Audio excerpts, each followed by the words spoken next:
তেরে পর্দার অন্তরালের মা ও যুবক,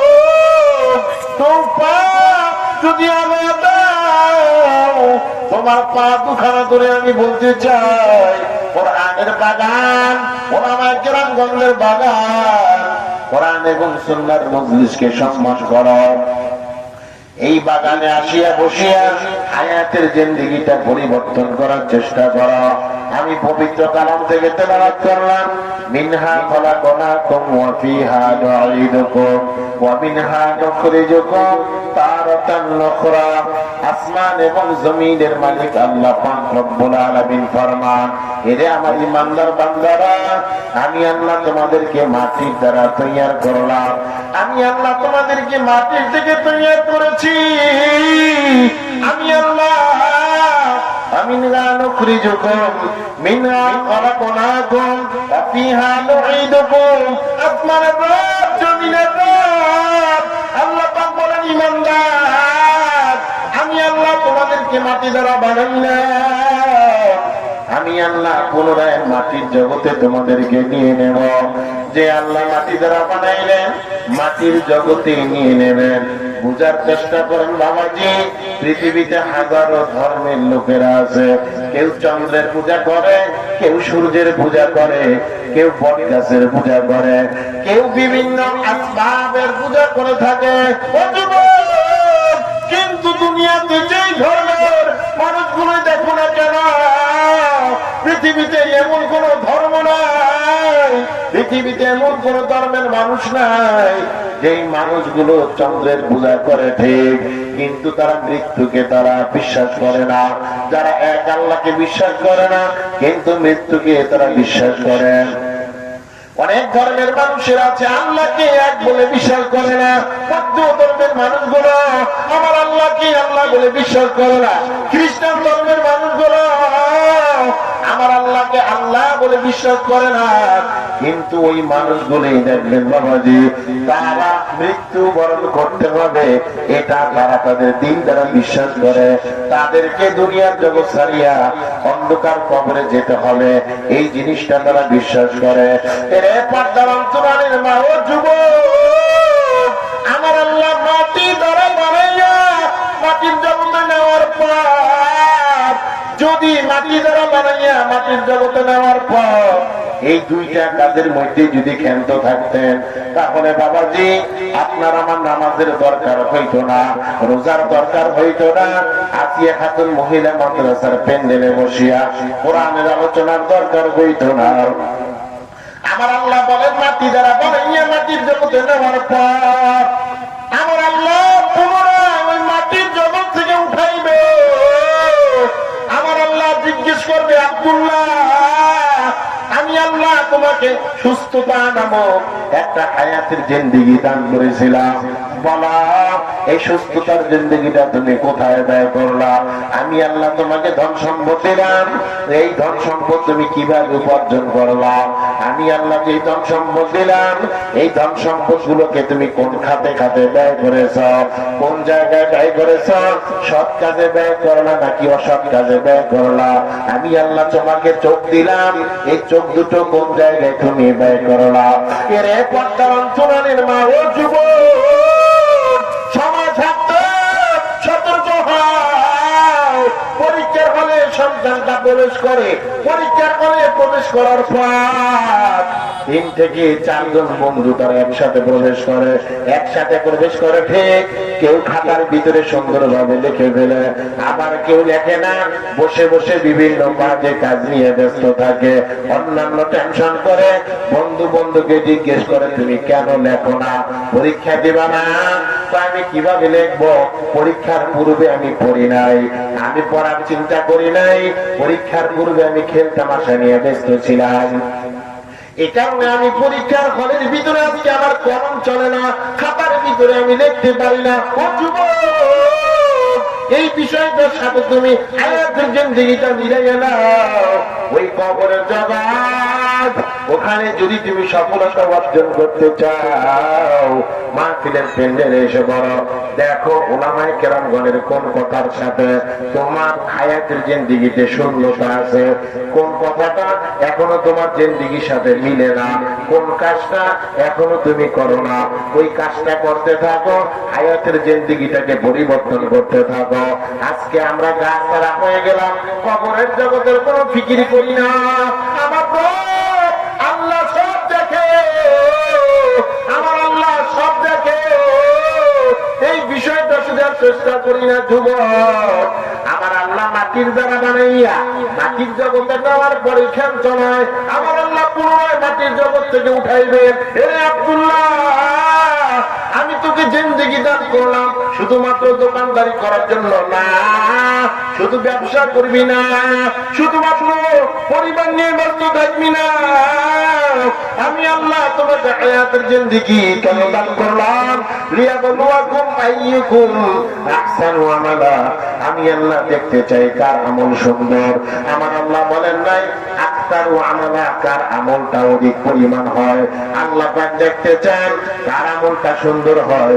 আল্লাহ পাক দেখতে চান কার আমলটা শিরিক মুক্ত হয়। আমার আল্লাহ দেখতে চান কার আমলটা বিদআত মুক্ত হয়। ও বর্তমান পুরাণের মাঝে আমরা যারা এখনো আমাদের সন্তানগুলোকে মহিলা মাদ্রাসায় দিলাম, আমরা অনেক জায়গায় সফর করার পরে অনেক মা বোনরা কাঁদে, অনেক মুরব্বী বাবা এসে কান্না করে বলে হুজুর মা বাবার খেদমত সম্পর্কে বয়ান করেন হুজুর। কি হয়েছে বলেন?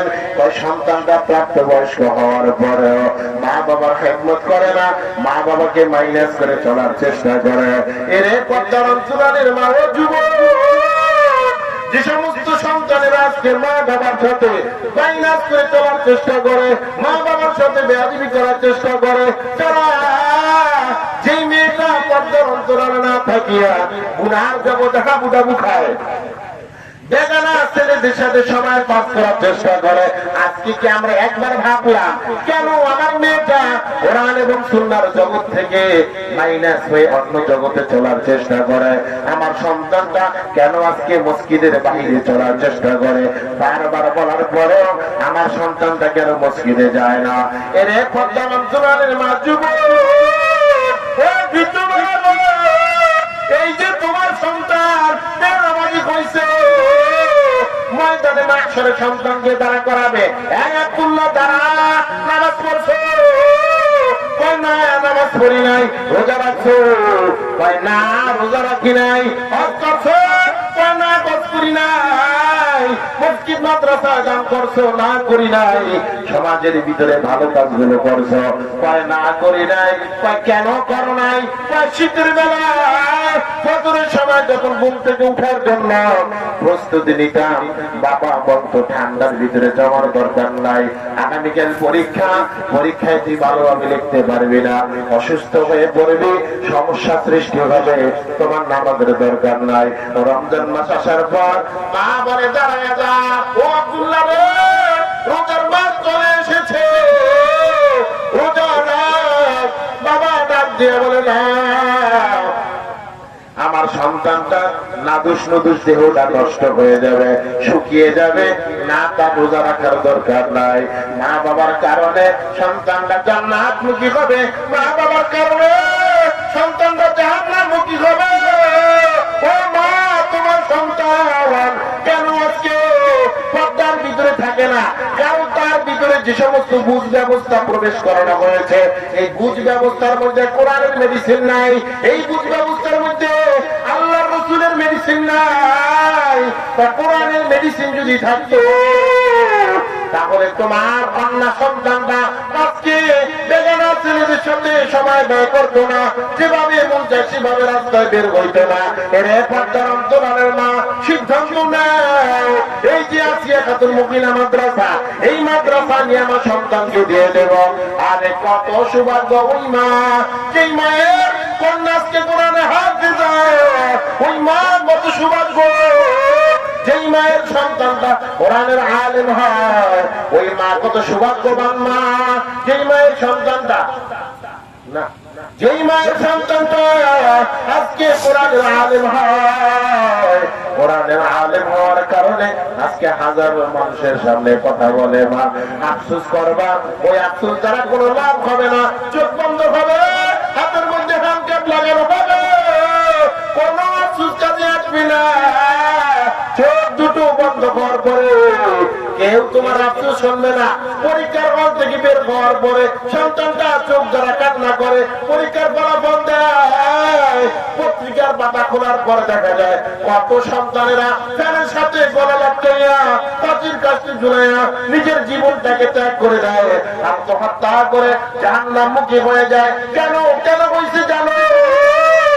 এই সন্তানটা পড়াশোনা করে পরীক্ষার ভিতরে লাথ মারলো, ফলাফল ভালো করলো না, যার কারণে জীবনকে ঝুঁকির মুখে ফেলে দিয়ে ফাঁসির কাছে ঝুলে পড়ে।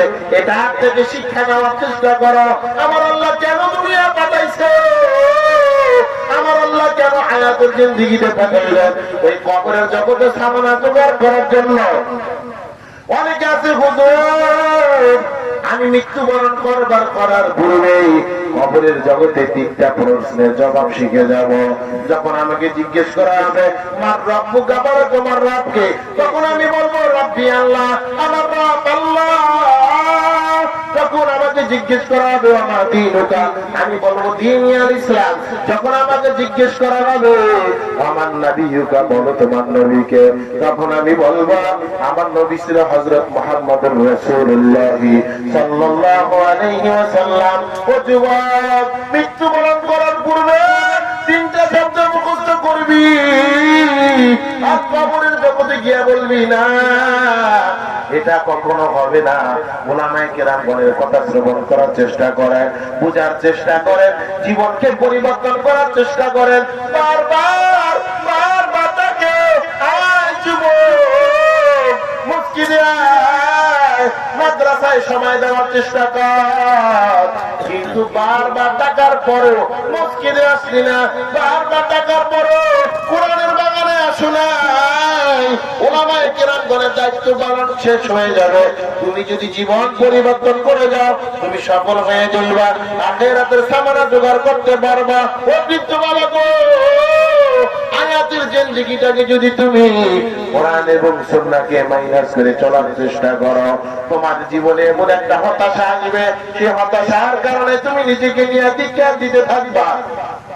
আজকে আমরা চোখ দ্বারা গুনাহ করি, পা দ্বারা গুনাহ করি, জবান দ্বারা গুনাহ করি, তারপরেও নিজের ভিতরে কোনো আফসোস আসে না। আল্লাহ রাসূলের সাহাবী, জান্নাতের সার্টিফিকেট ওয়ালা সাহাবী হযরত ওমর ফারুক রাদিয়াল্লাহু তাআলা আনহু, সবে মাত্র রমজানের রোজা রাখার পর হযরত ওমর ফারুক রাদিয়াল্লাহু তাআলা আনহু মসজিদে নববীর কোণায় গিয়া কান্না করে, চোখ দিয়া পানি দরকার করিয়া পড়ে। অন্যান্য সাহাবায়ে কেরামরা ডাকতে, কিরে বাড়ি কেন কান্না করো বাবা? তুমি না জান্নাতের সার্টিফিকেট প্রাপ্ত সাহাবী, কেন তুমি কান্না করো বলো? হযরত ওমর ডাক দিয়ে বলে, কেন কান্না করি জানা?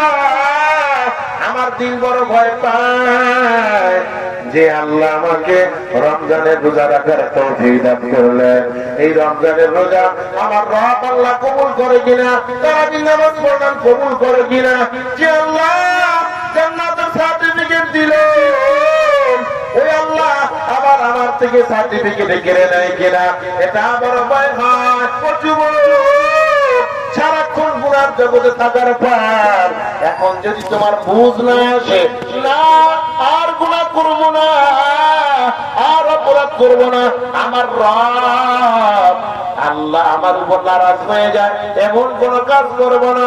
আমি আমার মা বোনদেরকে বলবো, আমি আমার যুবক বন্ধুদেরকে বলবো, আমি আমার বৃদ্ধ বাবাদেরকে বলবো, আয়াতের জিন্দেগিটাকে সাজাইবার চেষ্টা করা। আল্লাহ রাসূলের সাহাবী অন্যতম জামাতা হযরত ওসমান গনি রাদিয়াল্লাহু তাআলা আনহু যখন কোন কবরস্থানের পাশ দিয়ে যাইতেন, মাসুম বাচ্চা দুধের জন্য যেমনি ভাবে ফোপায়া ফোপায়া কান্না করে, হযরত ওসমান এই কবরের জগৎ দেখার পরে ফোপায়া ফোপায়া কান্না করে।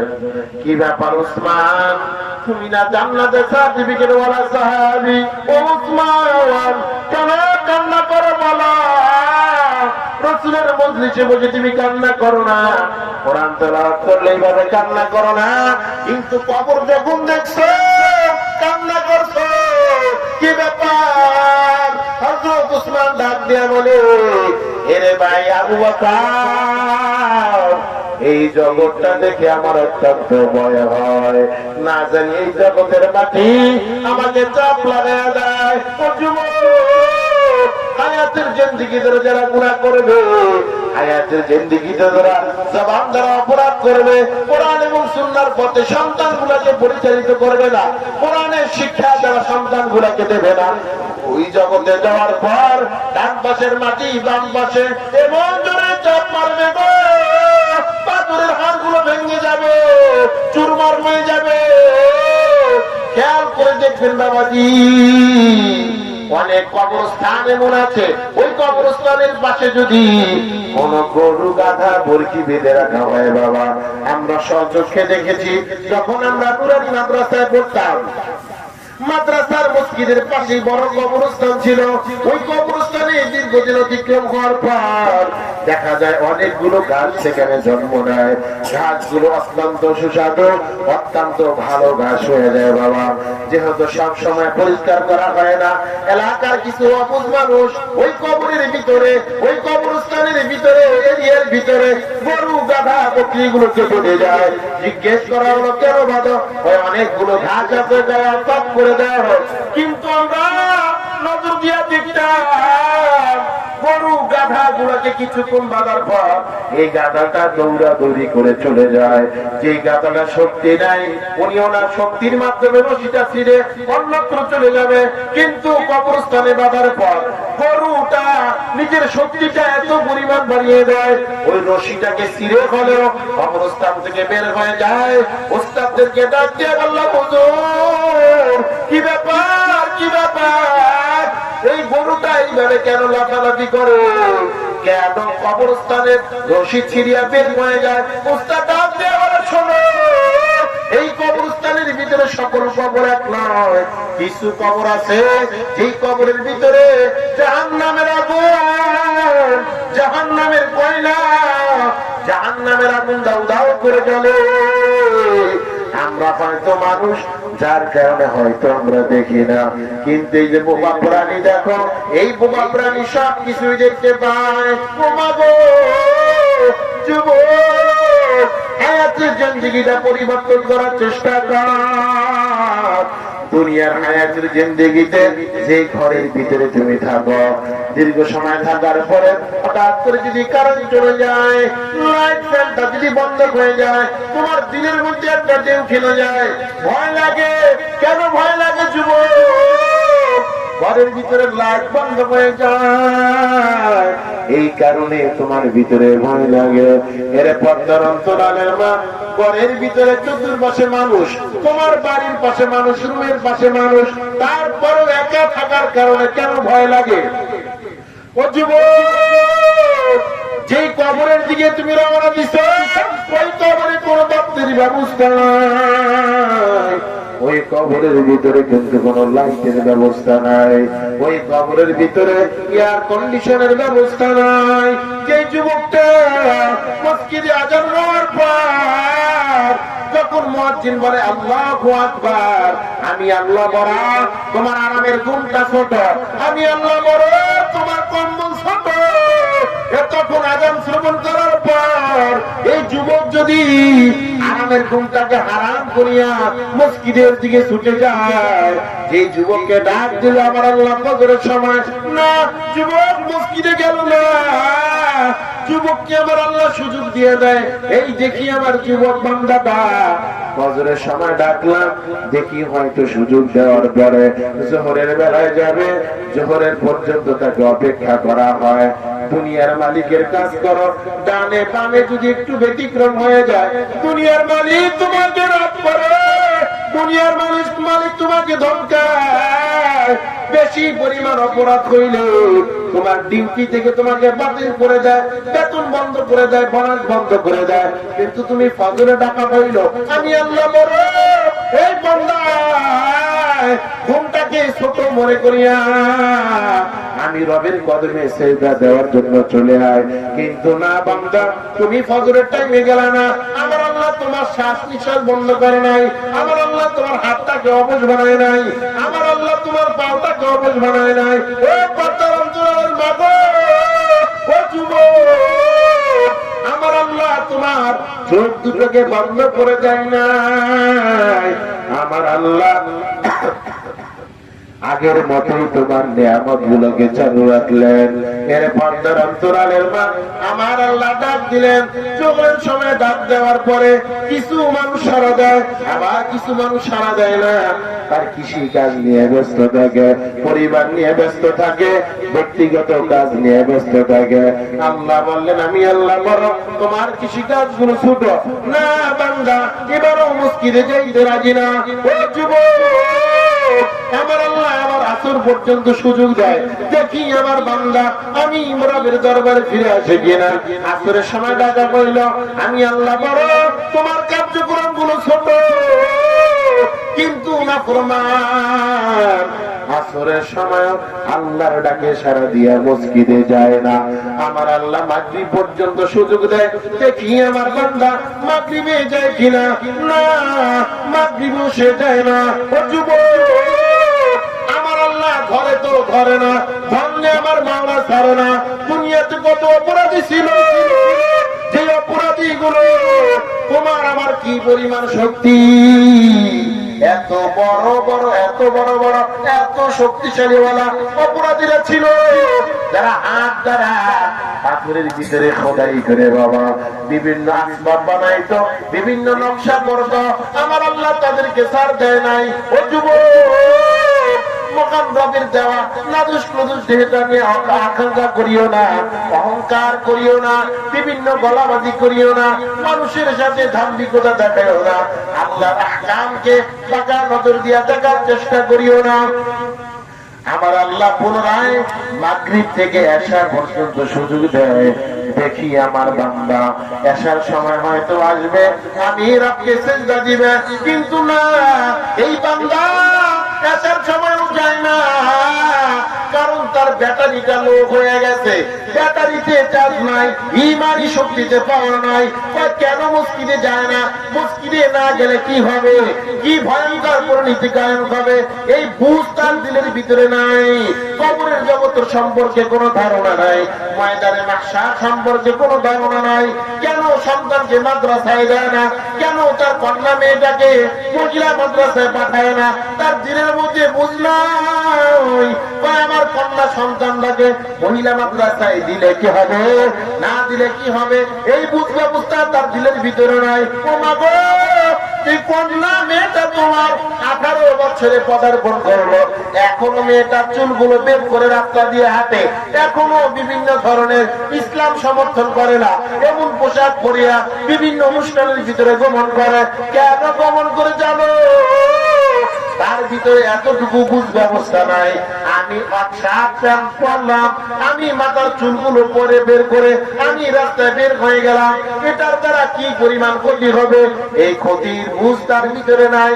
আযাব সম্পর্কে কোনো ধারণা নাই। কন্যা মেয়েটাকে যদি পর্দার অন্তরালে ঢুকাইতে যাও, তাহলে মাদ্রাসায় দিয়ে দাও, ছেলেটাকে মাদ্রাসায় দিয়ে দাও। আমি বলি না, তোমার সন্তানটা সরকারি চাকরিজীবীওয়ালা হবে না, ব্যারিস্টার হবে না, ইঞ্জিনিয়ার হবে না, ডাক্তার হবে না, ডক্টর হবে না, এটা আমি কখনো বলি না। মুসলমানের সন্তান ডাক্তার হবে, ডক্টর হবে, ইঞ্জিনিয়ার হবে, ব্যারিস্টার হবে, সরকারি চাকরিজীবী করলে ওরা হবে। কিন্তু বাবাজি, ডাক্তার বানানোর আগে কোরআনের ইলমটা তার ভিতরে ঢুকায় দাও, ইঞ্জিনিয়ার বানানোর আগে তার ভিতরে রাসূলুল্লাহর আদর্শের মালাটা ঢুকায় দাও, তাকে সরকারি চাকরি দেওয়ার পূর্বে কোরআনের ইলমটা তার ভিতরে দিয়ে দাও। যখন কোরআনের জ্ঞান তার ভিতরে থাকবে, সুদের টাকা যাইবে, ঘুষের টাকা সামনে যাইবে, তার মাধ্যমে মানুষের ঘুষের টাকা তার ভিতরে প্রবেশ করবে না। মানুষ বিভিন্ন অফার দিবে, ওই খারাপ অফার গুলো সে অ্যাকসেপ্ট করবে না, গ্রহণ করবে না। যুবক, কয়েক সময় অপরাধের পাহাড় তার সামনে আসবে। অনেক সময় দেখা যায় মানুষের ধন সম্পদ আত্মসাৎ করার জন্য বিভিন্ন তরিকা, বিভিন্ন সুযোগ তার সামনে আসবে, কিন্তু সেটা তা করবে না। কেন করবে না জানা? তার ভিতরে কোরআনের ইলম আছে, আল্লাহ রাসূলের জ্ঞান আছে, কোরআন এবং সুন্নাহ আল্লাহ প্রদত্ত জ্ঞান তার মধ্যে আছে। এই জন্য আমাদেরকে সিদ্ধান্ত নিতে হবে, আমরা আমাদের সন্তানগুলোকে কোরআনের শিক্ষা দেব, আমরা আমাদের সন্তানগুলোর মধ্যে আল্লাহ রাসূলের জ্ঞান শিক্ষা দেব। আমরা যদি আমাদের সন্তানগুলোকে কোরআনের জ্ঞান শিক্ষা দেই, আমরা যদি আমাদের সন্তানগুলোকে আল্লাহ এবং রাসূলের প্রদত্ত জ্ঞান শিক্ষা দেই, তাহলে বাবাজি দুনিয়া আখিরাতে সফলতা অর্জন করা যাবে। কবরের জগতে বলতে পারবো আমার রব ছিল আল্লাহ, আমার দিন ছিল ইসলাম, আমার রাসূল ছিল মুহাম্মদুর রাসূলুল্লাহ সাল্লাল্লাহু আলাইহি ওয়াসাল্লাম। আর যদি কোরআনের পথে না চলো, রাসূলুল্লাহর আদর্শের পথে যদি না চলো, তোমাকে প্রশ্ন করা হবে মার রব্বুকা, মাথাটা নিচের দিক দিয়ে ধান ধরতে থাকবে, বলবা লা আদরি, আমি জানি না, আমি জানি না। ও মা, আমি জানি না। ও নেতার পিছনে চলছো, দুনিয়াতে বিপদে পড়ছো, নেতাকে ফোন লাগাইছো, নেতা তোমার বিপদ থেকে উদ্ধার করার জন্য প্রশাসনের সহযোগিতা নাই, এমপির সহযোগিতা নাই। ও যুবক, কবরের জগতে বিপদে পড়বি, দুনিয়ার কোন নেতা পাশে পাইবি না, দুনিয়ার কোন নেত্রীকে পাশে পাইবি না। যেই বন্ধুর সাথে আড্ডা দিয়া মদ গাঞ্জার আসরে বছর সময়ছ, ওই বন্ধু তোমার পাশে থাকবে না। এই জন্য সময় থাকতে ভূত ব্যবস্থাকে পরিবর্তন করার চেষ্টা কর, আখিরাতের সামনা জোগাড় করার চেষ্টা কর, সন্তানগুলোকে দিন সম্পর্কে জ্ঞান দেওয়ার চেষ্টা করা। যদি আমরা আমাদের সন্তানগুলোকে কোরআনের জ্ঞান শিক্ষা দেওয়ার চেষ্টা করি, আল্লাহ প্রদত্ত জ্ঞান যদি শিক্ষা দেওয়ার চেষ্টা করি, এই সন্তানটা এক সময় অনেক টাকার মালিক হবে। মা বাবাকে বৃদ্ধাশ্রমে পাঠাইবে না, মা বাবার সাথে বাঁকা নজর দিয়ে তাকাইবে না। কত মা বাবা কান্দে বৃদ্ধাশ্রমে যাওয়ার পর। কত সাংবাদিকরা প্রশ্ন করে, বাবাজি আপনাকে দেখতে বড় শৌখিন মনে হয়, আপনি এখানে কি করেন? কয় বাবাজি আমি কি করে যাবো, আমার সন্তানগুলোকে বাংলাদেশের এমন কোন ডিগ্রি নাই, এমন কোন পড়া নাই, যেই পড়াটা আমি আমার সন্তানকে শিক্ষা দেই নাই। শুধু বাংলাদেশ নয়, বহির বিশ্ব থেকে ডিগ্রি অর্জন করাইলাম, কিন্তু এর পরিণতি কি হইল? আমার সন্তান যখন বিবাহের উপযুক্ত হয়ে যায়, আমি মা বাবাকে না জানাইয়া সন্তান তার মন মতো বিবাহ করে, একটা রঙ্গিলা বিবিনিয়া করে উপস্থিত হয়ে যায়। কিন্তু এক সময় দেখা যায় আমি মা বাবাকে ভালো লাগে না, আমি বৃদ্ধ বাবাকে ভালো লাগে না, আমি বৃদ্ধা মাকে ভালো লাগে না, যার কারণে আমি মাকে, আমি বাবাকে এই বৃদ্ধাশ্রমে রেখে আসবো।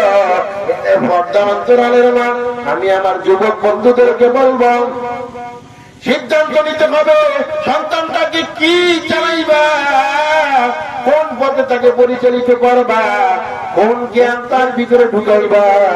যদি আফসোস করো বাবা, আফসোসের কোনো লাভ হবে না। সময় থাকতে ওলামায়ে কেরামের দিক নির্দেশনা নেওয়ার চেষ্টা করো, আখিরাতের সামানা জোগাড় করার চেষ্টা করো। 3 দিনের সফরে তুমি কক্সবাজার যাইবা, লুঙ্গি নাও, গামছা নাও, টাকা নাও, আগের থেকেই প্ল্যান তুমি বুকিং দিয়ে রাখো। 3 দিনের সফরের জন্য এত টাকা, এত পয়সা, এত কিছুর যদি দরকার হয়, ওই যে জগতের দিকে তুমি রওনা দিছো, ওই জগতের 3 দিন নয়, 3 বছর নয়, 3 কোটি বছর নয়, এমন এক জগতের দিকে রওনা দিছো যেই জগতে শুরু হবে আর কোনদিন শেষ হবে না বাবা। এই জন্য ওই জগৎ সম্পর্কে বুঝার চেষ্টা করো, ওই জগতের সামানা জোগাড় করার চেষ্টা করো, আখিরাতের আসবাব জোগাড় করার চেষ্টা করো, আখিরাতের সামানা জোগাড় করার চেষ্টা করো। তাহলে আমরা যে আখিরাতের সামানা যে বাবাজি কেউ উঠবেন না, হযরত মাওলানা মুফতি মাসুম বিল্লাহ হাবিবি কিছুক্ষণের মধ্যে হযরত স্টেজে আসবেন। দেখেন আমরা যদি ঢাকা থেকে এসে আপনাদের মেহমান হতে পারি,